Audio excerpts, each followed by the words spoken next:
calling each other and warning each other that I was coming, so this is what you're saying. So, deduction, induction, finally I looked at all the themes and put them together and came up with the results. So this is going to look a little foreign, but bear with me because this is the story that I found. And it's quite an intriguing story. First, I found, probably obviously, that about 18 of the 20 scientists still worked in a deficit model. They knew and found and told me that they had the authority, the credibility, and the knowledge. So people had to listen to them. They had the knowledge, people had to sit down and listen so that people could think scientifically. Two, on the other hand, were within a dialogue model. They had worked with farmers and they told me that, yes, we've worked as communicators on our own, but when we've asked farmers, we found that our research was better. So this was just 2 people. 18 others were still talking about how it was great to be a scientist because you were like the library of knowledge. And people just had to pull out the books and listen and read and find out.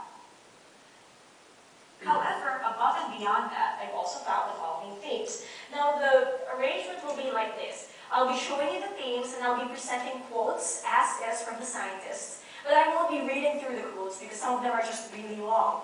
However, I do have sheets of paper over here, so I'll be passing them around later. And they contain my abstract as well as the themes and the representative quotes. So if you're sitting back and kicking back your shoes and you just want to relax, you can look at it and read it at your own leisure. So, one of the main themes was that emerged from the interviews was that when the public understands science, they accept it immediately, and scientists and social scientists have to work together so that the public accepts science.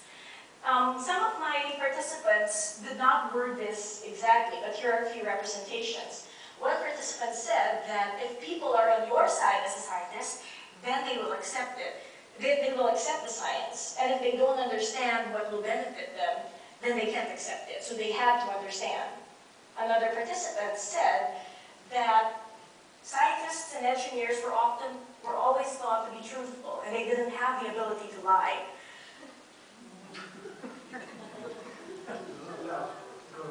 Really? Okay. And this person, and I love how she said it, she said that if scientists and engineers communicated to common people, a lot of things could change, and perhaps people would think more scientifically. Now, another theme was that science communication would have different goals, but mainly they were communicating because they wanted to create a scientific culture in people. Now, when I would ask people what the scientific culture was like, they had different ways of saying it, but mainly they said people will think like scientists, logically.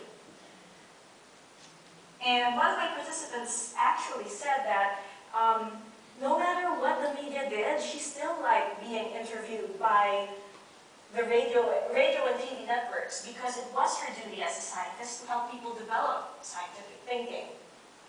She also, another person said that people need to know how important science is in order to understand and thus be able to appreciate it.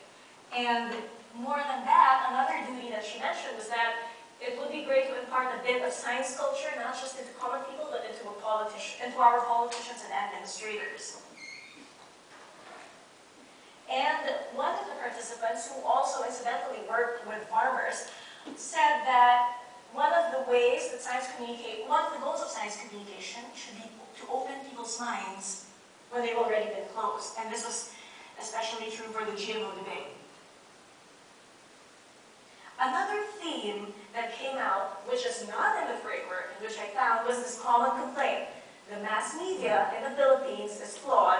The mass media taints local science communication.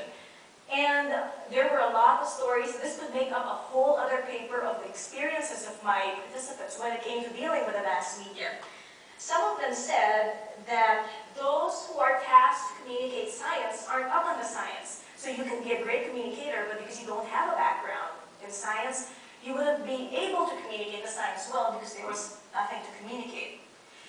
This same participant also said that she couldn't imagine getting training in mass media and communications because she did not like to be told what to do when she had experience and someone else didn't.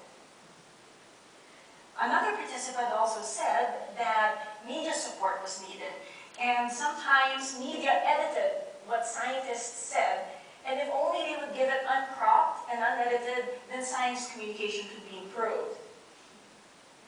Yet another theme, and this is where my title comes from, is facts, faith in the facts. And a lot of scientists mentioned this in the interview, that if you only gave people the facts, they would listen. If only you gave people the truth, then everything would be better. In other words, simply relaying the facts would improve your communication. Awesome. Now, one of my participants actually said that because if only people would understand a translated version of science, then perhaps things would turn out for the best, then you'd have great science communication. Another participant said that it would be an added advantage if someone had a background in science, because if people saw that a scientist wrote something or said something, then people would believe it because scientists had credibility. And lastly, one of my participants also said that because scientists are the ones who do the hands-on experiments and they're the ones who know it best, then people will believe them. They should be able to translate it, and it's their duty to tell the story themselves. Now then, it seems really nice that all these issues are coming up and all these stories are coming up, because now there is a bit of the puzzle starting to form around the story of science communicators and science communication in the Philippines. But I've also found that sometimes the facts are not enough. And simply giving the facts to people might not change anything if they don't trust scientists, if they see that scientists are actually arguing about an issue.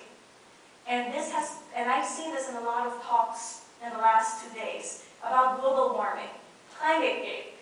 If you put yourselves in the shoes of someone who is not an expert in science, or is not a scientist at all, seeing scientists arguing doesn't do anything for trust. So if you scientists are arguing, who am I going to believe? Either I don't believe anyone, or I believe both, or I just believe my local politician. Most of the time, that's actually not good. Actually, all of the time, that's actually not good. But the point being that facts aren't the only thing. And sometimes, if all you have is facts and nothing else, all we have is a walking textbook and not a personality. And I like it when Ma'am Lourdes said it earlier, relevance. Make it relevant to their lives and they might actually listen. And that takes a lot of practice. So now we come to food for thought. So what? As I read through all these transcripts, I realized that in my training as a scientist, I have never received training as a communicator. So one thing that I wanted to look at was a discussion. And I hope that this talk doesn't feel like it's attacking our techniques as scientists or as science communicators, but it will facilitate discussion amongst you, Paase, who is tasked to bring science and to advocate science and technology in the Philippines. I hope it engenders discussion so that we can improve our science communication, improve the way science is brought to people who have not studied science, people who live in the mountains and think that their pumps are rising out of the ground. Science has to be brought to the people, or else it will just be that, data. We also need to set perhaps more concrete goals for science communication. What is it that we want to do? Do we want people to believe in scientists, trust scientists, come into science? I found out one thing that science has taught me is that if you have a clear objective, you know what to look for in your data, and you will know how to get there faster. And I believe that with a clear objective and a clear set of goals, we will be able to fashion more focused science communication that is richer, and that is able to teach people and give them the information that they want and need. And of course, we also need to consider how culture might play a role. And this was also mentioned earlier, that making something relevant to people might actually mean bringing their culture into it. And as I interviewed my scientists, I also found out something, that the Philippines has its own science. I think a lot of us grew up with textbooks that told us about the European scientists or the American scientists or the scientists from the West who taught